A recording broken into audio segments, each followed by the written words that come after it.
I said good morning to all of you. Yeah. So now food has been transformed into energy. All right. Professor Joshi on the stage, Professor Rajeshwar on the stage, my colleagues. Hearing from Dr. Ramesh Naidu, moving on to Dr. Ramesh Babu, thereafter to Dr. Raghunathan, and then Rajeshwar. All R's, isn't it? Ramesh Naidu, Ramesh Babu, Raghunathan, Rajeshwar, all 4 R's. Okay. I was reminded, I'm sure he is from Mysore, he knows R, because the most Andhra hotel in Mysore is RRR, but now it is RRRR here, okay, R to the power 4. So it was a very wonderful. When I was listening to them, obviously I picked up a lot about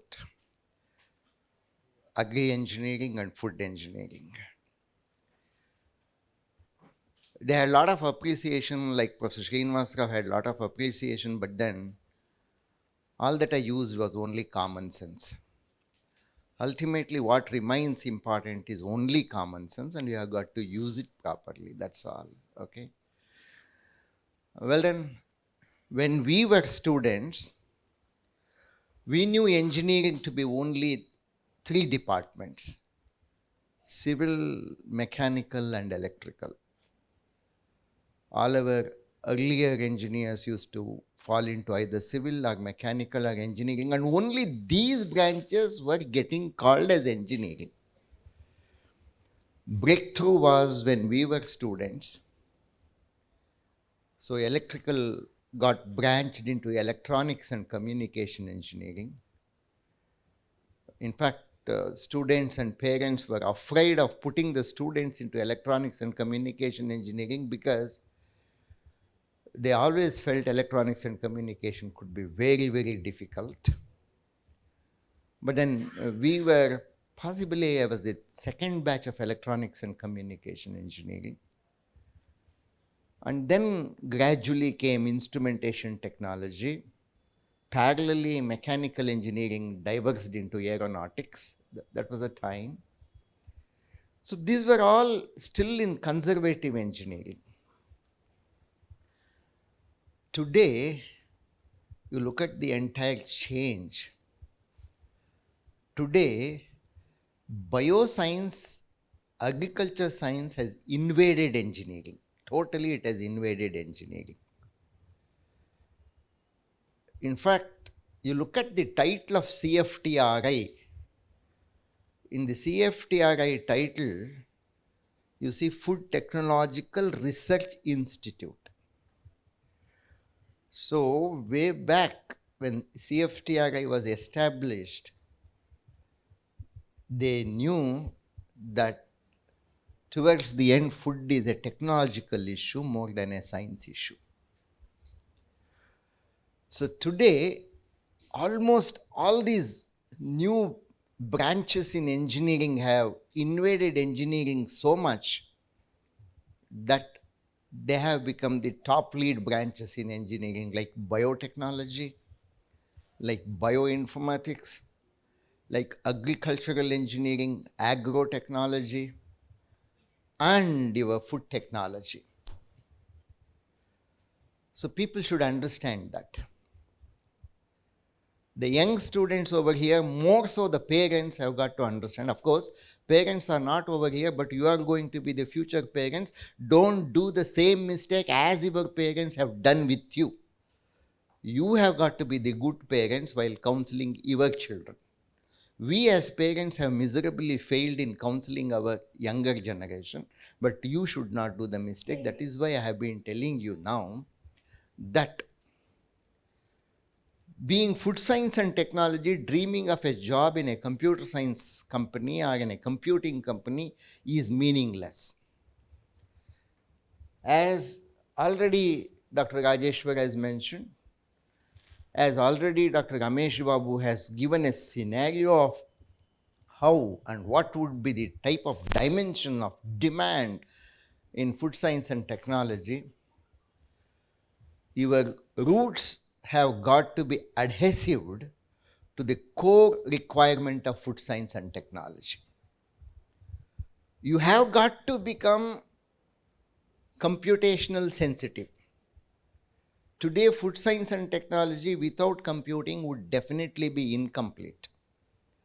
In fact, I was wondering that Dr. Rajeshwar would touch upon packaging, food packaging, about which he definitely mentioned, taking the case studies of ice cream and and biryani. So packaging is a wonderful wonderful engineering concept. This engineering concept is not purely engineering, it is artistic engineering.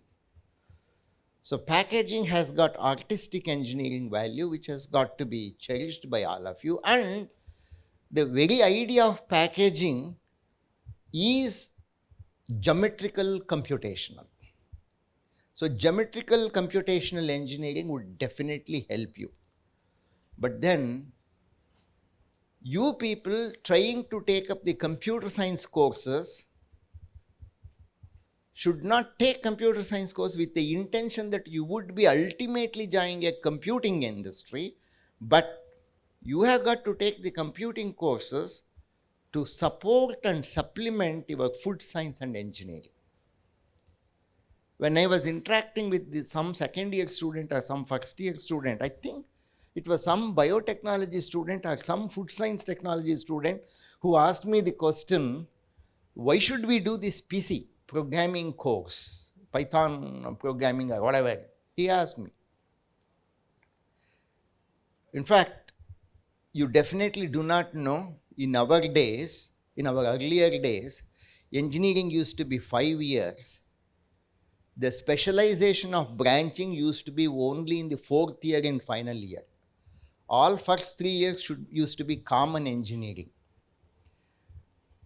That's the reason why you have got to first become an engineer, and that's what you should do that, okay?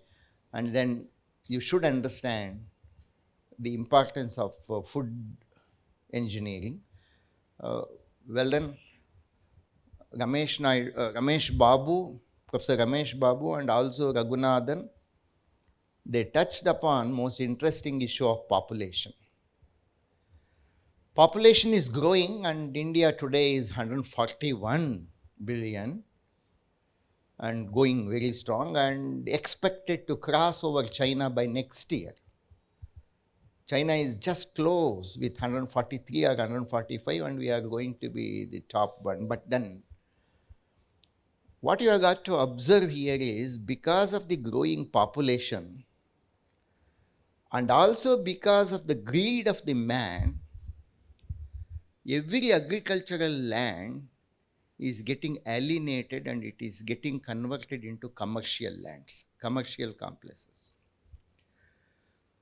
So where is that agricultural land? The most important point is over here. Agricultural land is reducing, population is increasing, food demand is increasing, food producing basic component is reducing. Another source of food is obviously fish, the sea. Sea are corroded because of the waste discharge into the sea, and therefore again the challenges are plenty. Therefore you have lot of original ideas to push into, to look into the food requirement sustainability, as is the concept of your conference. More important is the food transformation and food storage. So this one point you have got to, the population.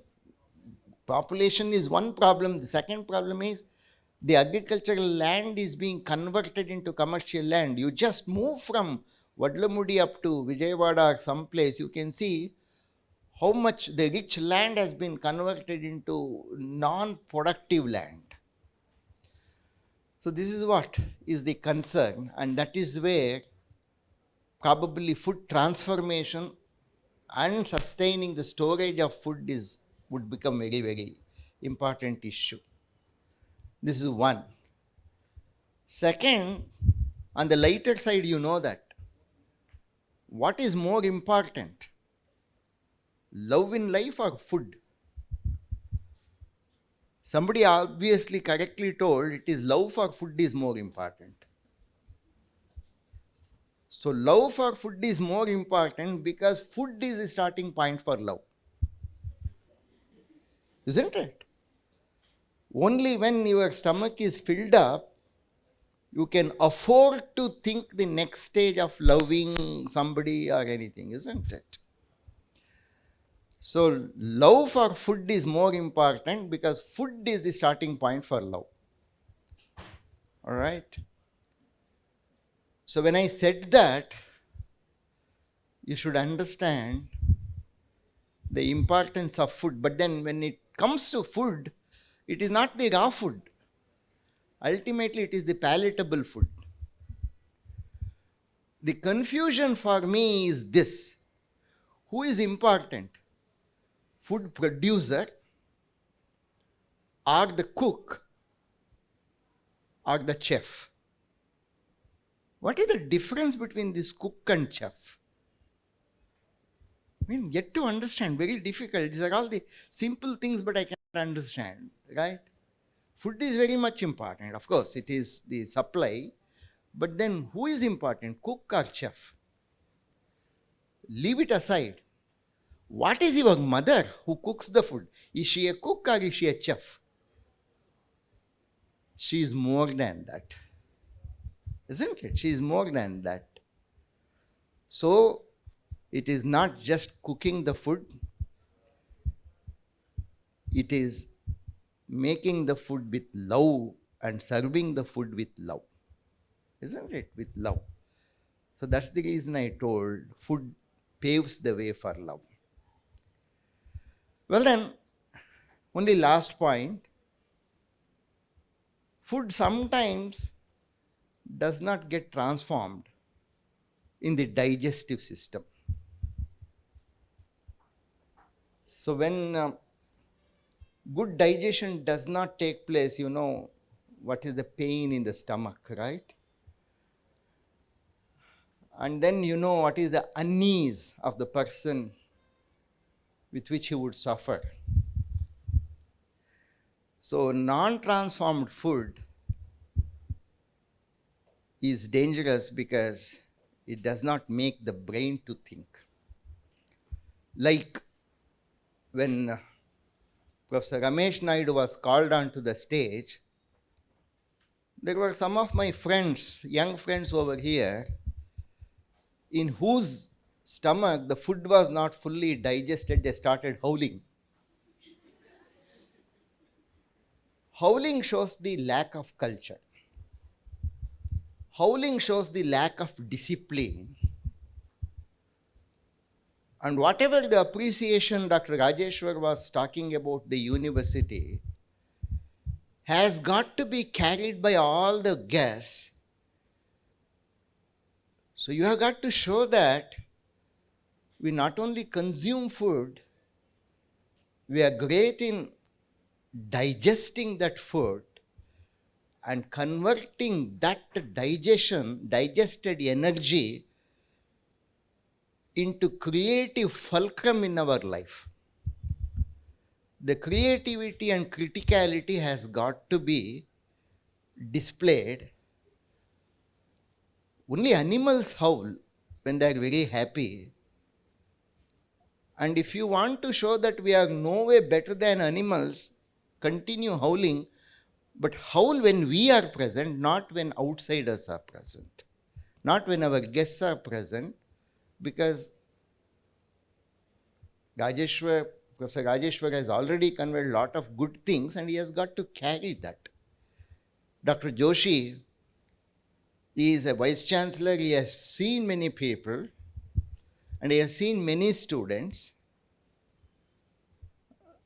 So I'm very sure we have got to respect food, and respecting food is to show that every food which becomes energy is converted into wisdom. I'm very sure food is the right way for mapping the energy into the wisdom. I'm very sure the energy in you should be dissipated in more creative way of what Rajeshwar mentioned, solving the problem. Howling at the problem shall not solve the problem. Solving the problem requires critical, creative, and benevolent, silent observation. Thank you very much for such a patient listening. Thank you.